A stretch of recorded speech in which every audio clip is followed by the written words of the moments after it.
พี่น้องมาบรรยากาศเซ็กซ์เศร้าครับอาจารย์นักดนตรี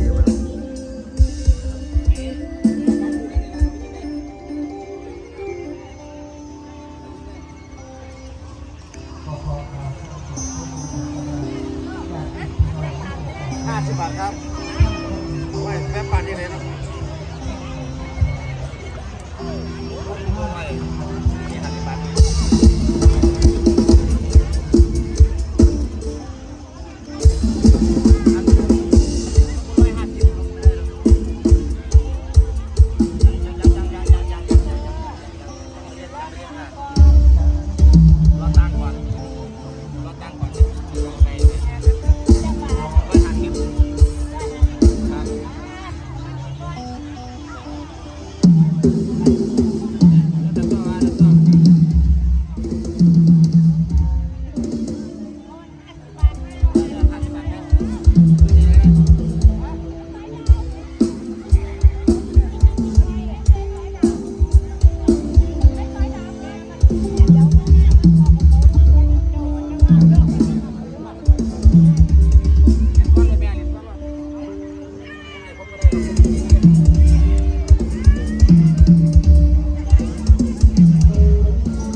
บรรยากาศครับพี่น้องมันก็ล่างแรงไหลเข้ามาครับผมบรรยากาศนะครับ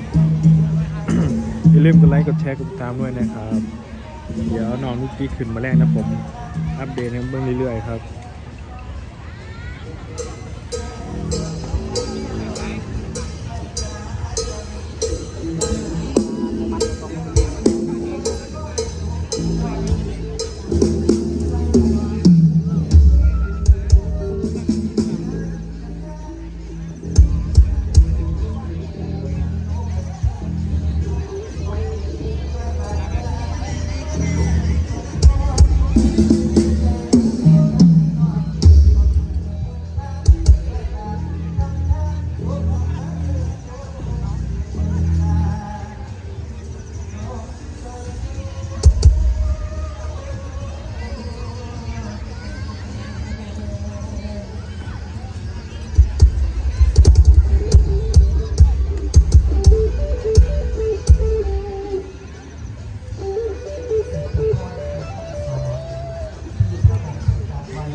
ฮะ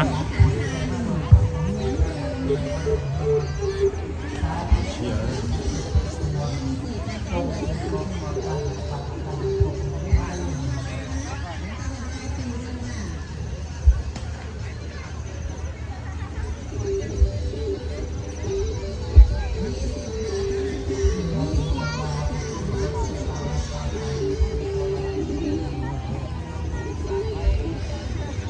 นี่ครับตอนนี้กำลังถ่ายอาจารย์ดนตรีเป็นเซ็กซ์ซาวครับพี่น้องนี่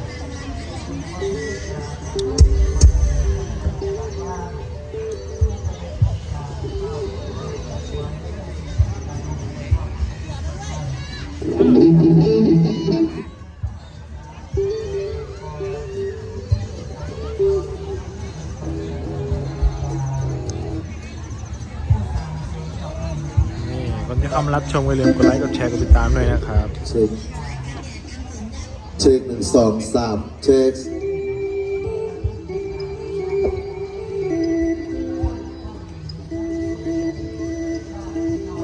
ครับระบบไฟครับแจ้งที่6ครับมาปีนี้จัดเต็มครับผม